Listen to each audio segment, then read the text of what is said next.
There seems to be a lot of mystery surrounding the roots of Zionism, so today I thought I would make a quick video about political Zionism, how it started, and why it's a problem.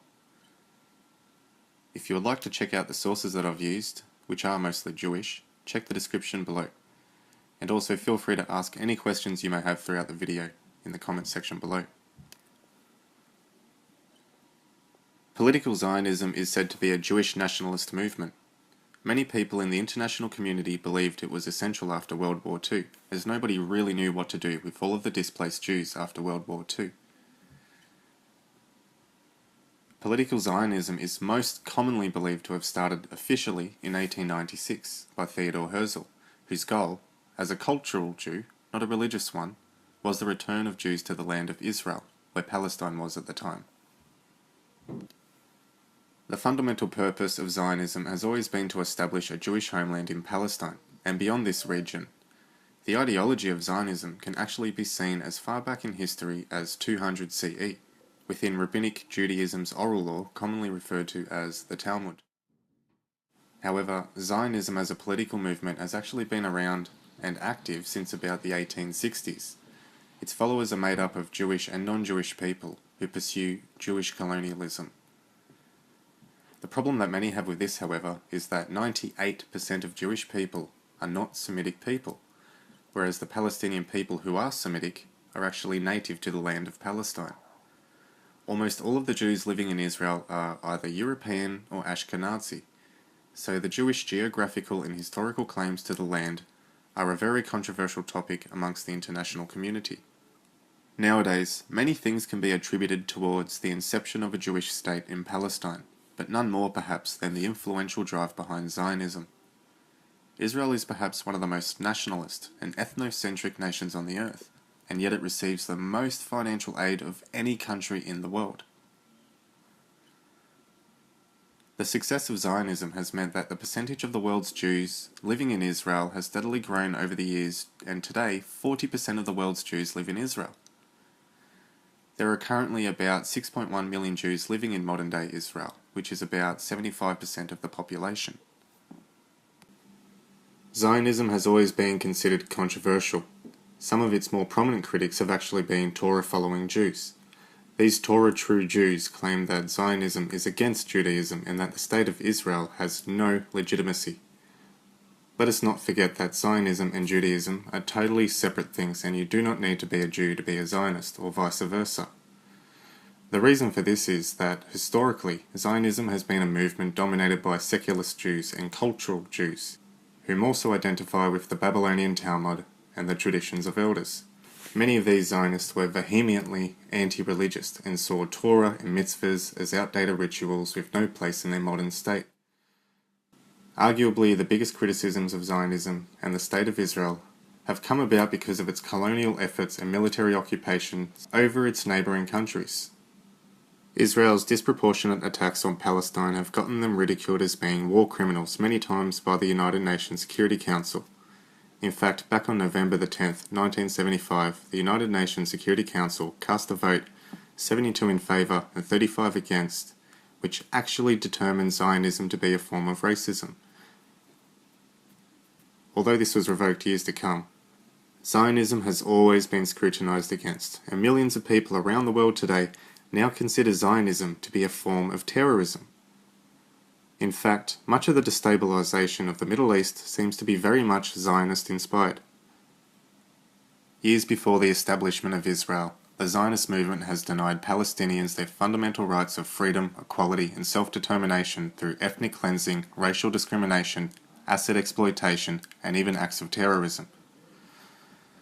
From the inception of a Jewish state, hundreds of thousands of lives have been lost. Syria, Lebanon, Egypt, Jordan, and even Palestine have been the more prominent victims of military occupation, human rights violations, and terrorism committed by the State of Israel.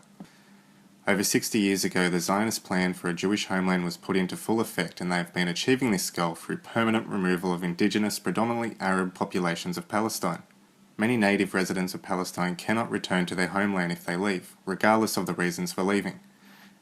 Since Israel's establishment, it has committed more war crimes than any nation on earth. Despite abundant condemnation of Israeli policies by the UN, other international bodies, and preeminent human rights organizations, the world community has failed to hold Israel accountable and to enforce compliance with basic principles of law.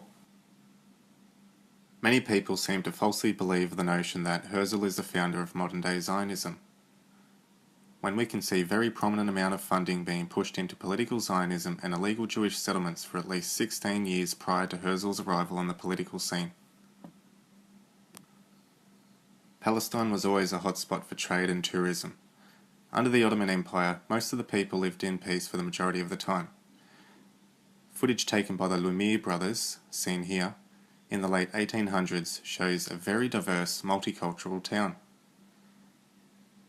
In 1877, the non-Jewish population of around 426,908 completely overshadowed the very small Jewish population of Palestine, around 13,000, which was only about 3% of the population. As you can imagine, anywhere that becomes hot for tourism, the bankers will become interested in. Baron Edmund James de Rothschild, who was known as Father of the Settlement, was a leading member of the French branch of the Rothschild banking dynasty. Baron Rothschild was the biggest financial sponsor behind the drive to promote a form of political Zionism during these years. During his lifetime, the Rothschild family possessed the largest fortune in the world and was considered to be one of the most influential families in global politics. By 1881, many Russian Jews were seeking asylum due to the anti-Jewish laws being put in place by the Tsar of Russia, Alexander II. Many were fleeing to Palestine during this time, with Rothschild being the prime financial sponsor. By 1882, the Tsar, Alexander II, was assassinated by Jewish revolutionaries, after many failed attempts. This was also one of the prominent reasons behind the formation of the Russian Zionist organization called Bilu on the 25th of January 1882. During this time, many Arab-led riots were occurring in Palestine due to the volume of illegal Jewish settlements popping up on Palestinian-owned land. In response to this, a wave of Jewish immigration to Turkish-owned Palestine begins, known as the First Aliyah. An estimated 35,000 Jews illegally settled in Turkish-controlled Palestine. Jews who migrated to Palestine in this wave mostly came from Eastern Europe or Yemen. Zionism at the time did not have the widespread Jewish support it needed to become a self-sustaining governmental body. Throughout these years, Zionist organizations started popping up all over the world, in pursuit of making the Jewish state a reality. Tens of thousands of hectares of land were brought up or stolen and started to become part of the ever-expanding settlements of Israel. In late 1895, Theodor Herzl, the proclaimed father of political Zionism, wrote Der Judenstaat, which was published in February 1896 to immediate acclaim and controversy. The book argued that Jewish people should leave Europe if they wished to, either for Argentina, possibly for Guatemala, but more preferably Palestine, their supposed historic homeland. In 1897, the Rothschilds and Theodor Herzl planned the very first World Zionist Congress in Basel, Switzerland, of which Herzl was elected president, a position he held until 1904. And in 1898, he began a series of diplomatic initiatives to build support for a Jewish state. In this same year, Theodor Herzl was quoted in a Jewish newspaper as saying the following: "It is essential that the suffering of the Jews becomes worse. This will assist in the realization of our plans. And I have an excellent idea. I shall induce anti-Semites to liquidate Jewish wealth. The anti-Semites will assist us thereby, and that they will strengthen the persecution and oppression of the Jews. The anti-Semites shall be our best friends," Herzl said. Now, I have no idea why Zionists would be trying to cover a lot of this up when it's so heavily documented in history, but I think all of us must concede that the Rothschild banking dynasty is the real founder of modern-day Zionism. The modern state of Israel was a creation of the banking elites long before Hitler or Herzl arrived on the scene, and it was certainly no act of God. For a far more detailed and uncensored timeline of political Zionism, I'd encourage you all to check out our website.